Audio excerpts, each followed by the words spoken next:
Good morning, everyone. Thanks for tuning in. My name is Paul K. Lemire. This is Your City, Your Voice coming to you from the studios of Video Sign Incorporated this morning. I was in the studio yesterday and it was so cold and there was 52 degrees. We were doing absolutely. And I said, I'm not doing it again. No friggin' way. I was wearing gloves to run everything. It was so cold there. So the heck with it. We're in a studio where it's warm now and everything's good. And that's that. So thanks for tuning in. We appreciate it. And I say we, meaning all of us, viewers and listeners and everybody else, because there's nobody else here. You can see I'm by myself. It's finally Friday, and we're getting into the weekend a couple more days before we hit the new year. And thank God 2024 is over. It's been a wacky year. Hasn't been a great year for everybody, for a lot of people. And we've got a lot of interesting things that are going to happen in 2025. I think now that Trump's elected, so I can't wait to get into the new year and start again and reset everything on January 20th. A friend of mine, Gary Wilkins, asked me to talk about mental health issues this time of year. And Gary's got a great point because this time of year is tough for a lot of people. Yeah, we're sitting here. It's warm in here. There's some flowers, nice carnations over here and everything else. But, a lot of people are out in the street. They're homeless and that. And they have a hard time with Christmas because they have nobody. So when you see, people out in the street or anything, say hello, say Merry Christmas, ask how they're doing, whatever, or reach out to someone who's alone and just say hello. How are you doing? How's everything going for Christmas? They love to hear from you, number one, and they're just sitting there alone. And it'd be nice if they just heard from somebody. So do that, and thank you, Gary, for bringing that up because we forget about it a lot, that there are people out there on the street and they don't have it as good as other people, or they're alone. They've lost their loved one. Their kids are gone. They're sitting there by themselves and they're having a tough time of it this time of year. So don't forget about them. See how they're doing. Pick up the phone. It takes a second and say hello and how you doing and Merry Christmas and Happy New Year. And I hope everybody's looking forward to 2025 like I am. Now, before we get into the show, we're going to talk about a lot of different things here today. We've got, stay tuned. Stay tuned. It's Christmas and New Year's coming up, but I'm not taking any hostages. That's the way it is on Your City, Your Voice when I'm talking. So let's talk about my sponsors. And we thank them very much. And they all wish you a Merry Christmas and Happy New Year. They made a point of emailing me and telling me, please wish your listeners and viewers Merry Christmas and Happy New Year from us. Wild Bill's Auto Repair and Body Shop, Pete's Pizza on Victoria Avenue, and of course, our newest sponsor, Hamel Machine Shop. Now we look outside. It's going to be 50 degrees tomorrow, everybody. Don't worry about it. We're getting rid of all this snow. It's going 50 degrees tomorrow.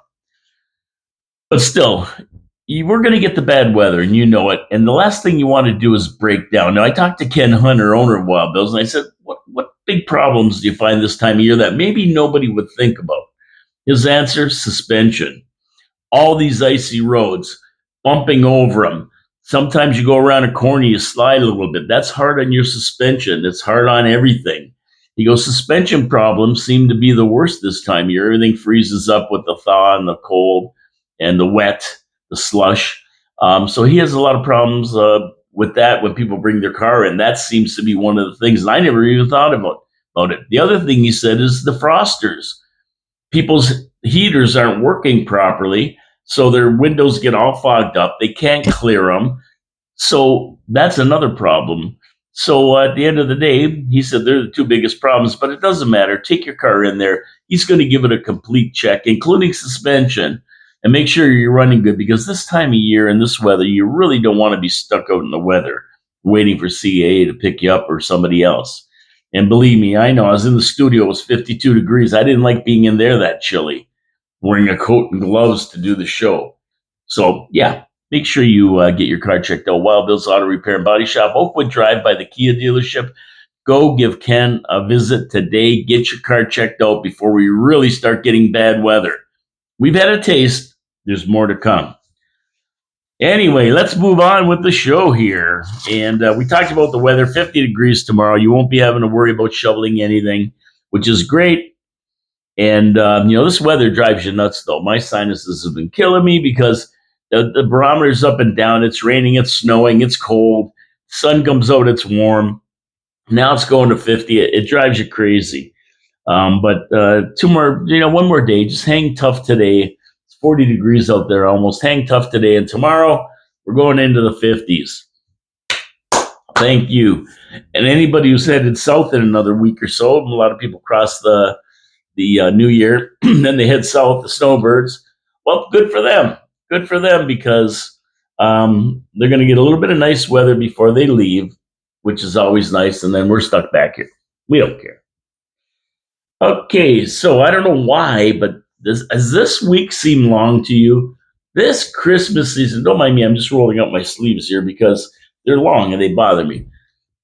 Has it been long? It seems like this week has gone on for a year. Too much going on. I'm going to be glad to get into the new year where things calm down. And you get those Christmas drowsies where there's so much going on, you just feel like sleeping. And then you got the weather on top of that, right? So, yeah, I'll be glad to get into the new year. And we only have 2 months left. January, 4 weeks. February, 4 weeks. Then we're in March. So we got to hang tough for 8 more weeks. That's it. Now, we passed December 21st, which means that the amount of daylight every day is getting longer. We're getting more daylight, 2 or 3 minutes a day. Hey, we're in the right side of it. Let's face it, right? And we got away with just a little bit of snow, nothing major. So I like that. Okay, let's get to some viewer comments. Because I do these videos and people do comment on them, believe it or not. From my last show at Dave Wheeler, he says, who gets a salary at the hub? And if so, where is the source? So we talked about the Innovation Hub, and we know that City Council gave them $700,000 last year. And they took it out of the casino money. And they're talking about 700,000 again this year, and they've given them 700,000 going back into 2017, 18, 19, whenever it started. It used to be Spark Innovation Hub, and the money used to come from Holdco. Now, if you don't know what Holdco is, we're going to talk about that later, right? It's a big, big shell game they're playing. But that's where the money comes from. I don't know who gets salaries or what they make, but City Council's touting how great they are. They're at City Council telling us how great and how much they do and all this other stuff. I told you my story, and I'm not going to repeat it. If you want, watch the other video. Anyway, Dave was wondering, and I'm wondering too, and I want to know exactly what's going on over there. I want to see the books. And I would love to have a forensic audit done on their books because to me, it's looking more like every day a make work program for friends of City Hall. So let's see the books. Good question, Dave Wheeler. It does come from the city. Okay, they're saying, it's not from the taxpayer. Baloney. You take 700,000 of casino revenue out. That's a 1% tax decrease for the city, as far as I can figure out.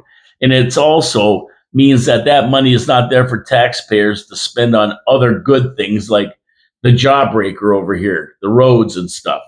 So when they tell you that, that's a bunch of gaslighting baloney. Well, it doesn't come out of the taxpayer revenue. Baloney, it doesn't. Any money that is spent in this city, whether it's from the casino funds or taxpayer revenue or any other revenue, is money that can be used to offset our taxes or do more work in our city. So they're just playing. They're playing a word game with you.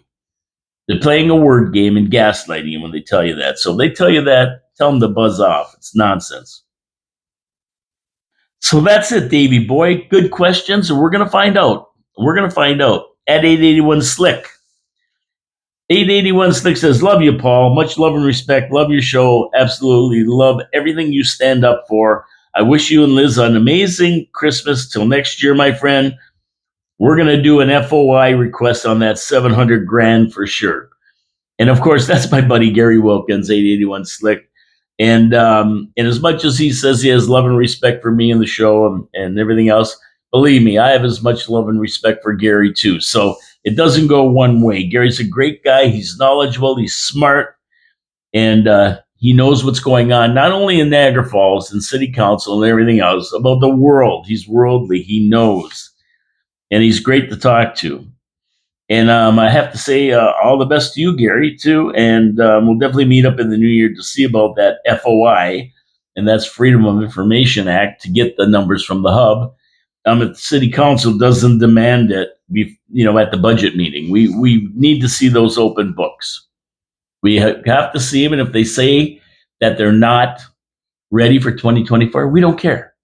Give us 2023, give us 2022, give us 2021 for that matter. We want to see the books. And I'm serious. And I hope counselors want to see the books. Do your job. You're not spending $700,000 of taxpayer money and not asking to see the books and where it's going. And we're going to talk about the Innovation Hub because it's been involved in a few different things over the years. We'll talk about that later. And the other one is the Iceman 69.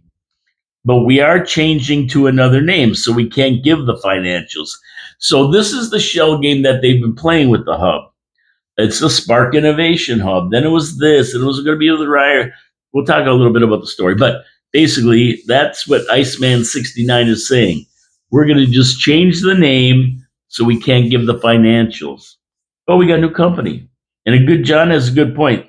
The Spark Innovation Hub fiasco, which I talk about later, and the changes and the shifting of money along with investigation into employees 5 or 6 years ago, gives John all that's needed to think the shell game will continue. Open the books. That's the bottom line. So we're going back to open the books. So in that show, a lot of people were talking about the Innovation Hub, and rightly so. We should know. And if any counselors are listening to this, find out. It's your job to find out for us. You're our reps. And believe me, I'm not letting this go. I want to know. I want to see the books. And I'll be mentioning this a lot between now and 2026 when the election comes up. We have to know. That's all there is to it. Inquiring minds want to know. So moving on. Well, according to newspapers, the federal GST holiday is increasing sales since its inception on December 14th. Oh man, I feel like I'm going to sneeze. Every time I get by these flowers, excuse me. Oh, my goodness. I told you I get stuffed up. Could be these flowers that are making me sneeze too. They smell great, but they get into your sinuses and stuff. Anyway, it came about on December 14th. The GST, they dropped the GST on a lot of goods, and several wineries have said there's been an increase in sales. They've increased their sales since this came into being, and they said some bottles of wine you can save up to $5 on. I would imagine they're a little bit more expensive bottles of wine, but still, $5 is $5. So people are like stocking up. They're buying a few more bottles while it's cheaper, and they're saving $5. And restaurants are following the same path. They're finding an uptick in sales with people saving taxes on meals. Go get a pizza, you don't pay tax. Most meals you don't pay tax on. Pardon me. So, and the wineries are also saying they're seeing an increase in bigger corporate catering orders as well. So that's fantastic. I love to see them doing better. Why not? They got a business. They're a small business in town. We don't want them going out of business, or we don't have any restaurants to go to. Pretty simple math here.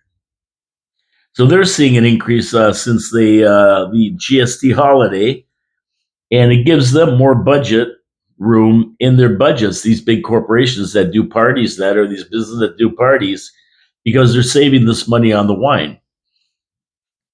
Albert Zappatelli, good old Albert of Zappy's fame, says the HST break, GST HST, is a massive opportunity for all restaurants. He says this is the biggest bonus you're ever going to see. The feeling you get when you buy a $15 lunch and actually pay $15. is unusual, I must admit. But you go to Erie, Pennsylvania, that's the way it is. You go buy stuff that's tax free, and you pay $25 here. 20, there's no tax, no other baloney on there. It's really nice to have that. And I think personally, why don't they do away with it completely? Make people happy all year, not just for a 2 month period during Christmas. Obviously, it's working. Businesses are busier. For once, the government has found a way to help out businesses without handing out money. Just give the consumers a break at the cash register for a change, and they will take care of the businesses. Oh, and while you're at it, get rid of the carbon tax too. So this is a win-win for everybody. It's a win-win for everybody this holiday on the HST, GST. So keep it up. Keep it going. You'll get your money back somewhere else down the road from people spending more and that kind of thing. What the heck? Give us a break. Anytime the consumer gets a break, it's bad. Why is that? No matter what, if prices of beer go down or this goes down, the taxes are off now, we get a break as the consumer. And for some reason, it's bad. Why is it always bad for us? I don't get it. But this is a good thing. Now, speaking of saving money, I guess Boxing Day sales were huge as shoppers flocked to malls to save money on all sorts of goods. And add to that the GST money they're saving on some goods, and you have a winner. Although retailers are seeing a downtick in November sales, results were coming in for November and they were a little bit down. They have rebounded for the year with this GST break, and that makes a lot of sense considering that some people were waiting for the GST break to kick in and save a little bit of money on their goods. I mean, if you're buying $100, I think the GST is 8%, 7 or 8% anyway. So that's $7 or $8. So if you're spending money, you're saving a bit of money, and every dime counts. Watch your pennies, and the dollars will take care of themselves, right? So good for them. Either way, people are enjoying and taking advantage of the GST and the Boxing Day discounts available out there. Go ahead, and they have them online too. If you go to any of these online retailers, they have Boxing Day sales as well, and they're still going on today. You didn't miss the boat. Go in there. It's just not one day. They continue it on usually. So I was reading, and I've talked about this before. The Welland City Council. Now, the Welland City Council in the region is the WWE of city councils.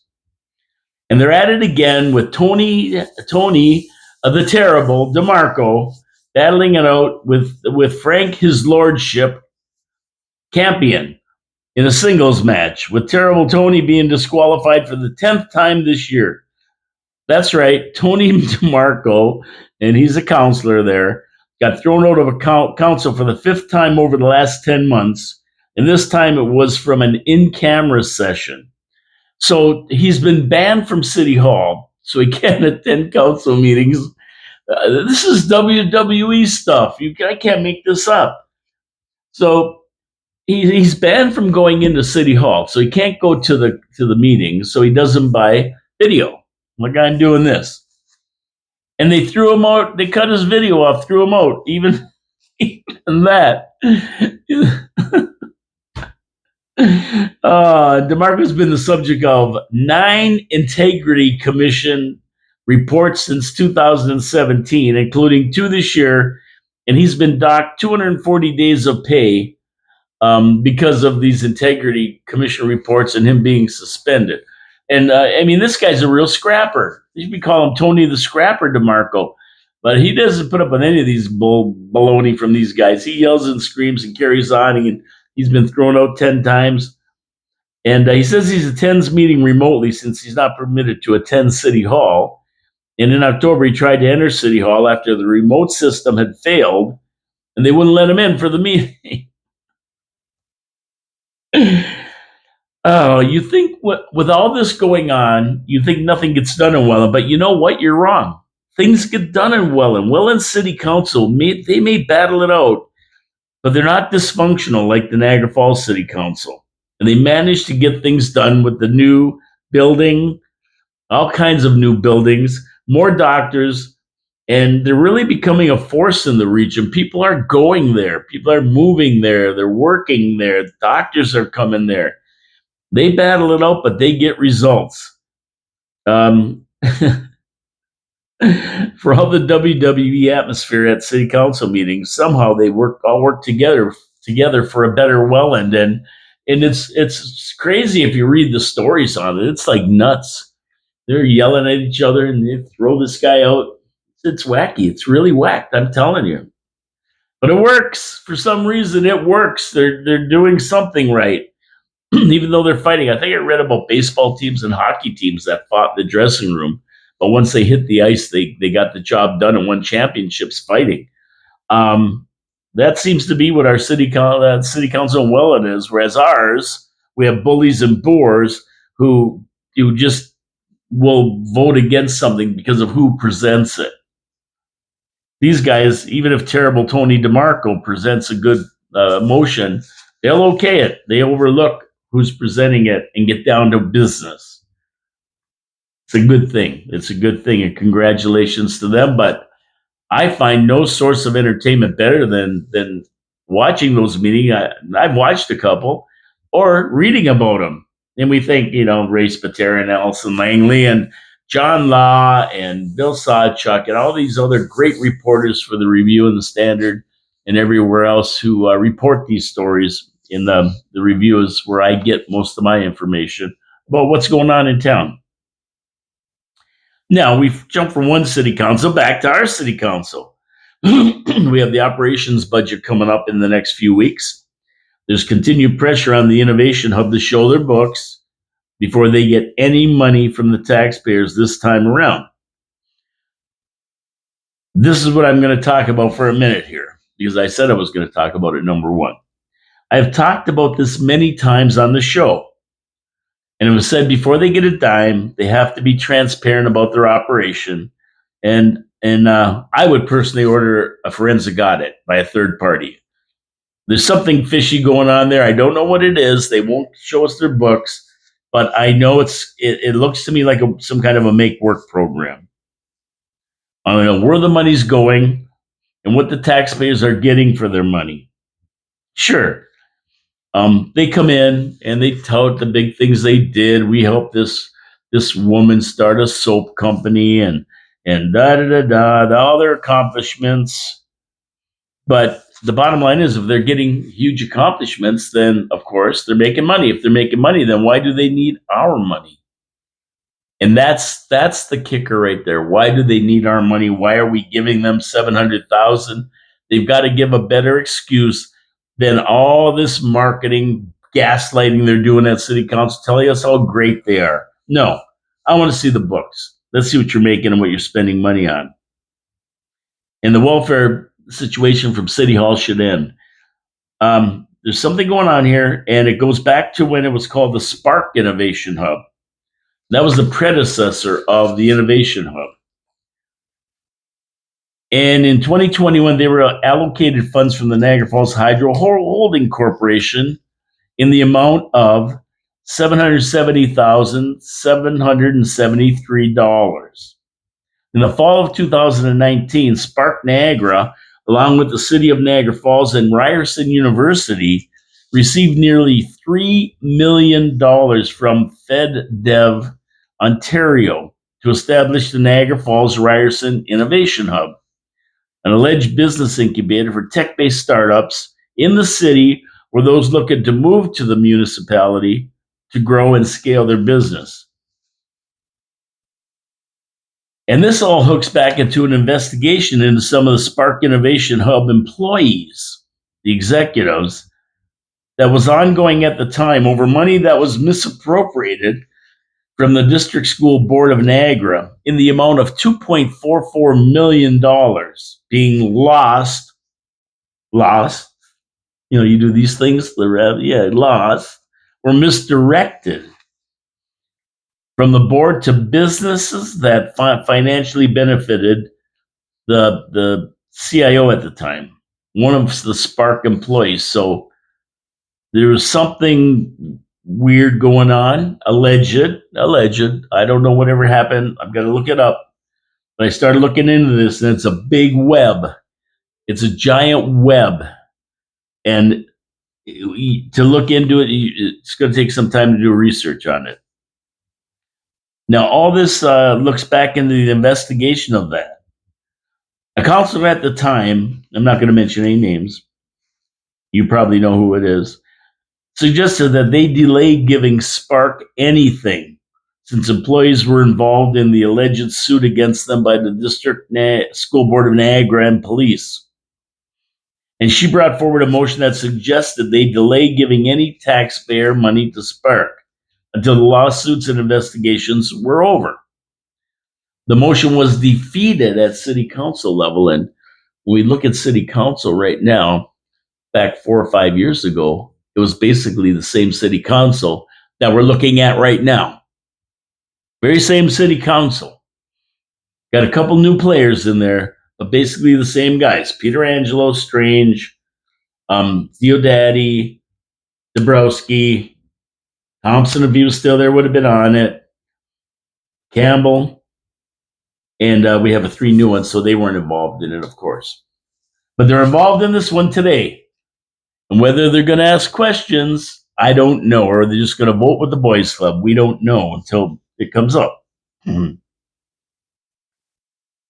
So we'll see what happens. Now, if in this web is misdirection, the CEO of Niagara Falls said the board is aware of the situation, the board being the counselors of the day, because the counselors sit on the board of Holdco, Niagara Falls Hydro, and the holding company. They are the board. And that's the holding company of Spark, Holdco, of which the city of Niagara Falls is the majority shareholder. Definitely has an interest through the holding company. He also stated that giving them money, despite employees being under investigation, is still a good idea. Now, that was the CAO at the time. It might have been Jason Burgess. I don't know. But I'm going to have to find that out too. So this is an investigation that goes deep. I think it was Jason Burgess. He didn't just come in the last election. He was there before, so it would have been him. 2018 to 22, 22 to 26. So it would have been him. So there's a tangled web here going back to 2015 that involves the Innovation Hub, the Spark Innovation Hub, then employees, funding, Holdco, city council, and board members, which are the city council. And I can't begin to figure it all out. But there's something just not right about it all. It's an intricate web of moving money around and doing this and doing that and doing the other thing. And it's like the old shell game. You start moving money around and, you say, which shell is the money under? Well, you're never going to win because these guys are using sleight of hand to beat you. You can't beat that. So everything has to kind of stop until we figure out what's going on. And that's going to take an audit. So whether we get that or not, I can't say. I don't know. Let's get to my second sponsor here. Oh, Victoria Avenue Pizza. Now, if you want a good pizza and you want somebody who knows how to make a pizza, go to Victoria Avenue Pizza. Mike worked in an Italian restaurant for 15 years. He knows how to make a pizza. He gets the cheese and the sauce and the right ratios on the pizza. The crust and the sauce are old family recipes from the Mancinis, who opened Pete's Pizza years ago, 40 years ago to be exact. And in St. Catharines, they started the first one, then franchised it out, mostly around the region. That's where they are. But fantastic sauce, good crust. They use cornmeal on the crust even. And Mike knows how to build a pizza. Unbelievable pizza, great wings, steak and cheese poutine. I've had them all. They're all really, really good. My buddy Tony Nero said that the steak sub was really good too. Never had one of those, but Tony has. Pete's Pizza on Victoria Avenue is the place you want to go. And they extended their hours. They're open till 11 during the week. And then Friday and Saturday, they moved their hours to 2 in the morning. Yeah, 2 in the morning so that you can get in there after you go out and have a couple of pops. You go in there, you have a nice pizza, and they're still open. And they're going to deliver it to you hot and fresh. Now, they have a full menu. It's like this big folder. They got lots of stuff on the menu, and it's all pretty good. Call them today, 905-374-2222. Get your pizza. You know people are coming over. Serve them a nice tray of pizza. And I've had the tray, it's very good. Serve them some pizza. And of course, you can go to petespizzavictoria.ca to order online. Support our sponsors. They support the city. They're small businessmen. Let's support them as much as we can. And thank you for supporting our sponsors. Tell them Paul from Your City, Your Voice sent you. I had a great discussion about illegals crossing the border into the U.S. from Canada. And what people were saying was that it's the U.S.'s fault. They're letting them in.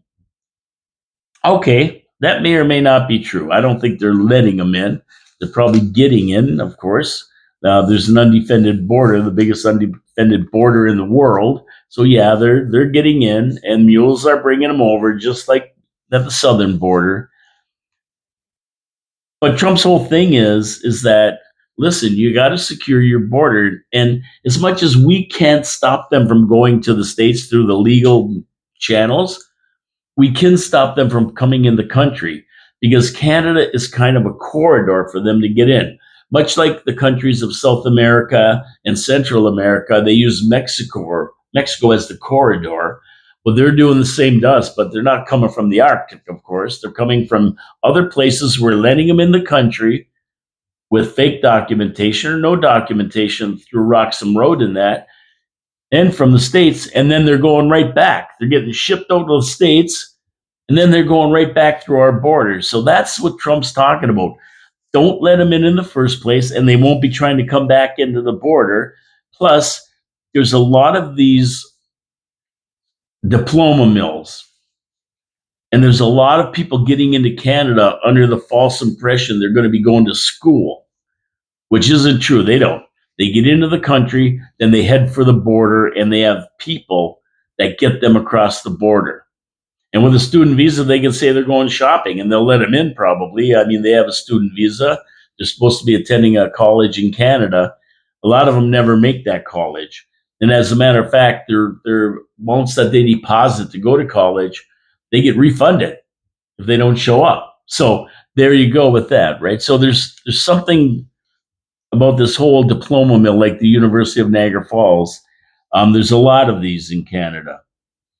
And I've read that there's like 150 different organizations that help these people get student visas over in India and places like that. And they sign up for hundreds of colleges like University of Niagara Falls that are diploma mills. And that's what Trump wants stopped. We have to take care of our own border. And he's not talking about the border between Canada and the US because they have border agents that stop people. What he's talking about is letting them into our country, which gives them access to the corridor to go to the United States. So I think people have that a little bit confused, and that's why he wants to throw a 25% tariff on them. So when you hear anybody say that, you right away you have to explain what he's talking about, right? What he's talking about, because that's how they're getting in there. And my next topic we're going to talk about is flagpoling. And that's what they call this. So Canada is now, because of Trump, cracking down on flagpoling. I never heard of this before. I've never heard of it. I understand what it is now that I hear about it, but I've never heard it being called flagpoling. So basically, what it is, it's the practice of someone with temporary residency status in Canada. They leave the country, often heading over the border to the U.S. before re-entering Canada to apply for a work or student permit. So they go over the border, they come back and apply for a work or student permit, and it's those diploma mills that we talked about. So when they're told to leave Canada, they go to the States, and then they come right back and apply for a work or student permit. They're allowed to do that. And that's what flagpoling is. So they go from flag to flag, right? And you know, it's funny, they do it in Mexico as well. People who are in Mexico, they can stay for 6 months. So if they want, they just go over the border into Belize, then they come back and they apply for another 6 months, and it's granted, and they're here for another 6 months. Every 6 months, you can only get a 6 month permit to stay there on a tourist visa. Otherwise, you got to apply for like being an expat, an actual permit to stay. But you can get this tourist visa for 180 days, then leave the country, and then come back in, and they'll restamp it for another 180 days. They do a lot of that, and that's basically what's happening. But it's alleged that once these students reach Canada, they run for the border into the US and never do attend colleges in Canada or do any of this stuff. And if they do stay, they have these permits anyway because they've applied to them. So it's really crazy. And that's what flagpoling is. And like I say, I never heard of it. But straightening this out is called the Trump effect. He isn't even president yet, but he scared the bejesus out of these politicians to start doing some sensible thinking when it comes to a lot of this stuff. Now, and that including immigration.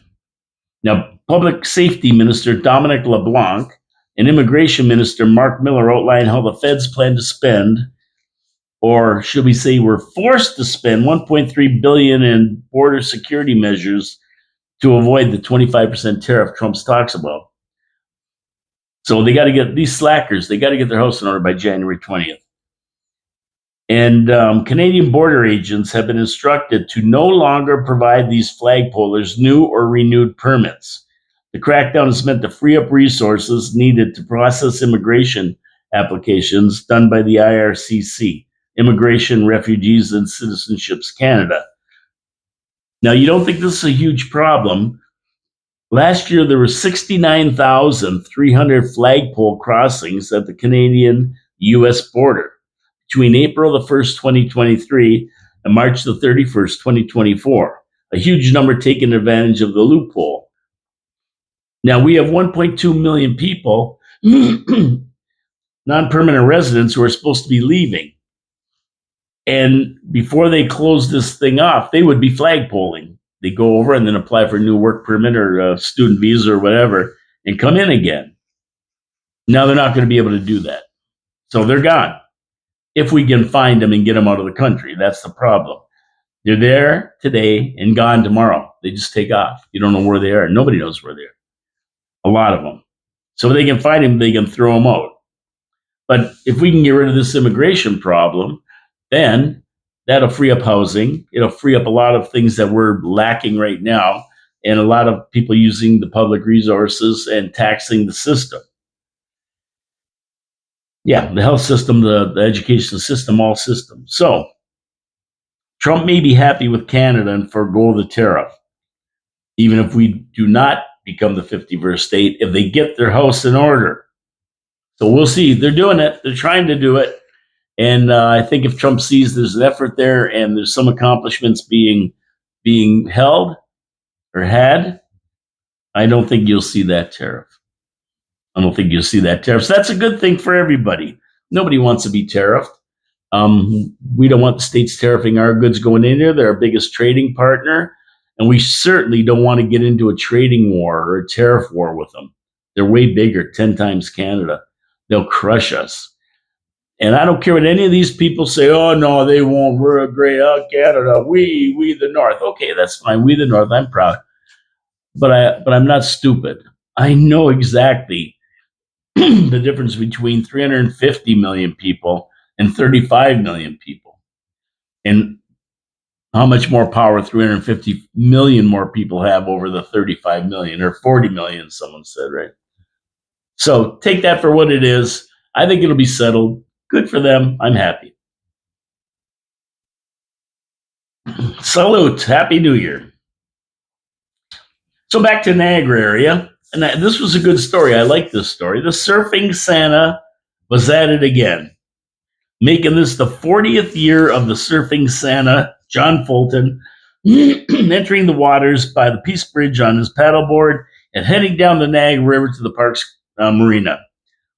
And you talk about a local tradition. Well, 40 years of this. Every year, I think he does it on Boxing Day.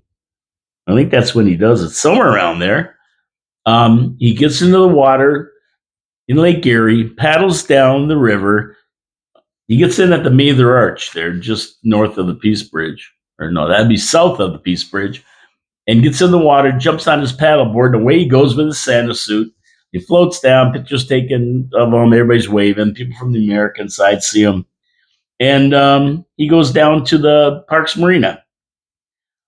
And what he said was it began as a publicity stunt in 1985 for a company he owned, and it's grown into this legendary paddle paddleboard ride in a Santa suit, drawing people to the shore of the river to watch him. The whole show raises awareness about homelessness, and Surfer St. Nick encourages donations of socks and underwear for people in need.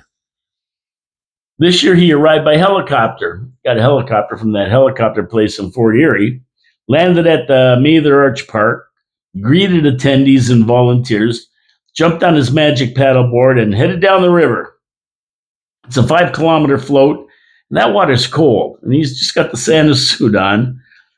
It was attended by the political muckety mucks, including the Fort Erie Mayor, Wayne Redicop, NPC Chair Bob Gale, and of course, the MPP of the region, or the area, Niagara, the Frito Bandito.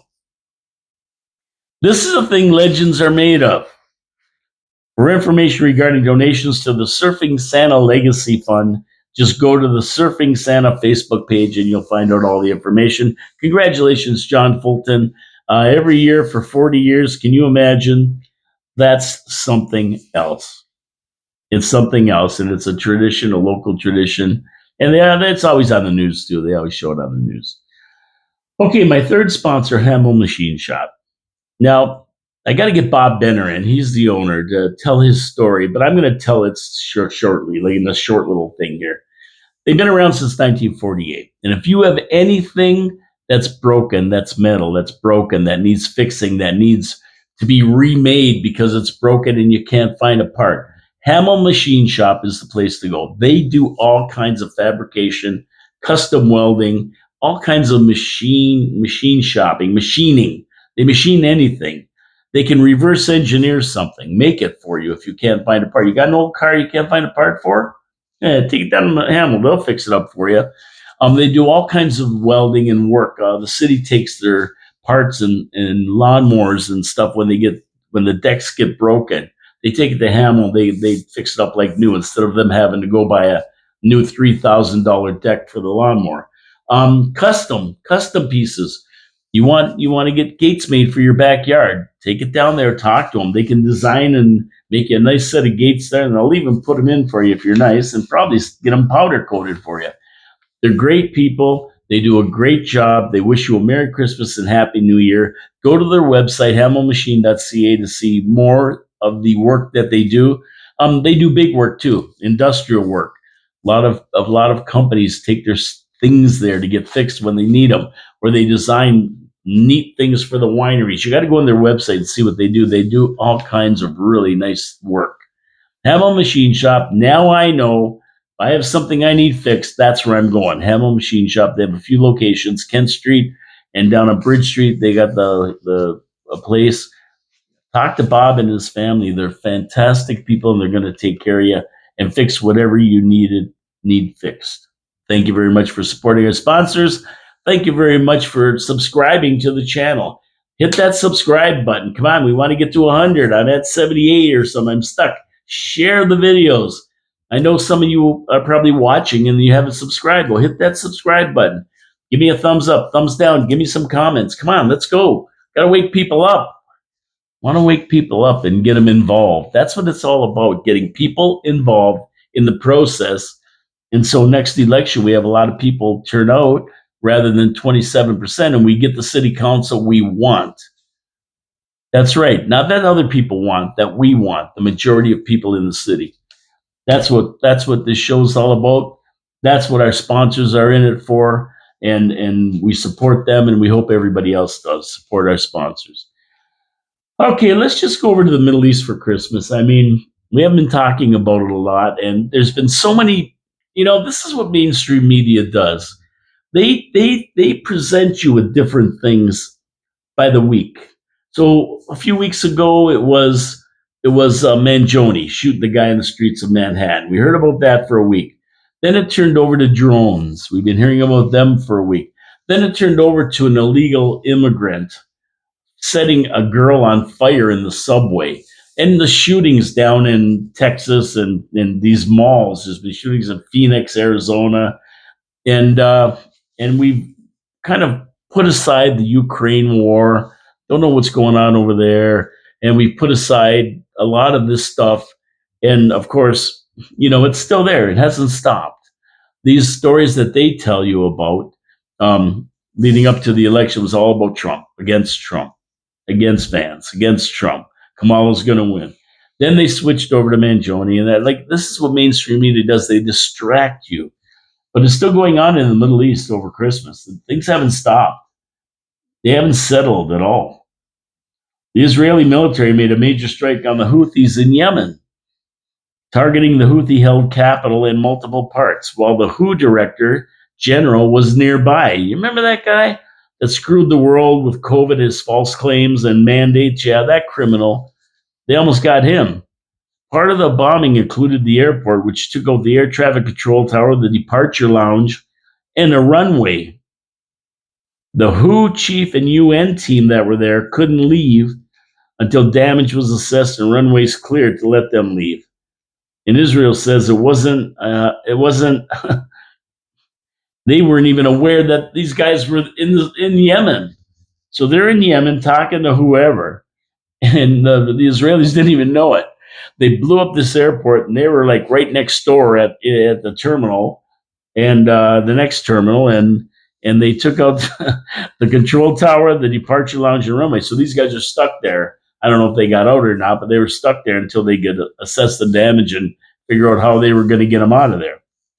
And the strikes followed several days of Houthi rockets being launched, setting off Israeli sirens in Israel. Of course, for every action, there's an equal reaction or greater reaction. Netanyahu said that the Houthis will learn what Hamas, Hezbollah, and Assad's regime in Syria has learned.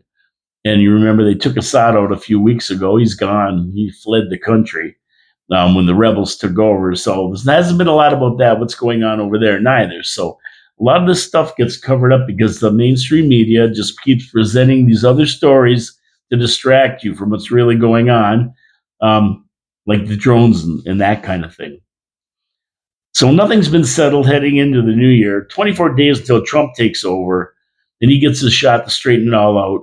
It hopefully brings peace to this war-torn region of the world, brings peace to the Ukraine, settles everything down, because it's dangerous out there right now. We're on the edge. We're on the verge of something big happening. You can feel it. So we need January 20th to get here. See if Trump can straighten it all out. Meanwhile, Biden's gone on vacation again. He's had 545 days of vacation in his 4 years as president. Almost 2 years we're on vacation. So he's gone there. And, we were talking about the 51st state. And as wild as that sounds, Kevin O'Leary loves it. And, Kevin O'Leary, he's the financial guy. He's a billionaire. He's on Shark Tank. He loves it. He says, imagine the economy if these two countries merged.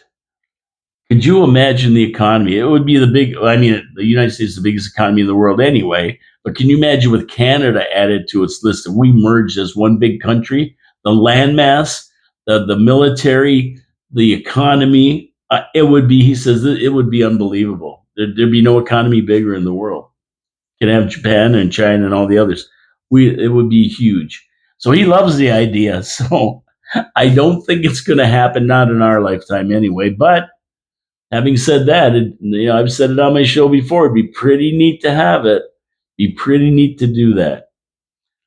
Anyway, next week, I'm going to do a show on Monday from the studio if the heat's back on. Do a show on Monday. I don't think I'm going to do a show on Tuesday. I think I'm going to take Tuesday off, New Year's Eve day, and relax. It's been a long haul to the end of the year. Lots going on, a lot of shows, and I think I'm just going to take that day off and relax. I'm waiting for New Year's. But you never know. I love doing this so much. I don't know if I'll go into the studio, but I'm going to be itching to do a show, and I'll probably be sitting here on Tuesday, December 31st, doing a show. Now, we moved the Hab show to January 2nd, because, of course, Wednesday we usually do Absolutely, to the 2nd, because we didn't realize there was a show on December 31st. We're going to do that show, but there's a game, Habs game. They're playing at 5 o'clock, I think, or 3 o'clock. So we're going to watch the game and then do the show on Tuesday, Wednesday, or Thursday. Wednesday's going to be a holiday, and I'll do a show on Monday. If the studio's got heat, I'm going to go to the studio and do it out of the studio. Of course, when there's video only, there's no radio broadcast, so you won't be able to listen to it live on 4680Q, which would be happening in about 20 minutes. And yeah, I guess I'll see you Monday. And then after that, I won't see you till next year. But like I say, I'll probably put something together for Tuesday. But I can't guarantee it. I might just take the day off for a change. But we will see you on Monday, Manic Monday. Have a great weekend, everybody. Enjoy. Get ready for the new year. Enjoy the nicer weather. We're getting nicer weather coming tomorrow. 50 degrees. Everything will be melted. And then January, we're going to get back into the cold stuff, I would imagine. Take care. Thank you for tuning in. Don't forget to support our sponsors, Wild Bill's Auto Repair and Body Shop, Pete's Pizza on Victoria Avenue, and Hamill Machine Shop. Tell them Paul from Your Voice sent you. Subscribe, like it. We thank all our viewers, all our listeners, and all our commenters. I like getting comments to see what's going on out there. And you can comment on anything I talked about. I will be talking about any comments on Monday. Have a great day, everybody. Look forward to being back on Monday. I look forward to a great weekend. We'll see you Monday. Bye-bye.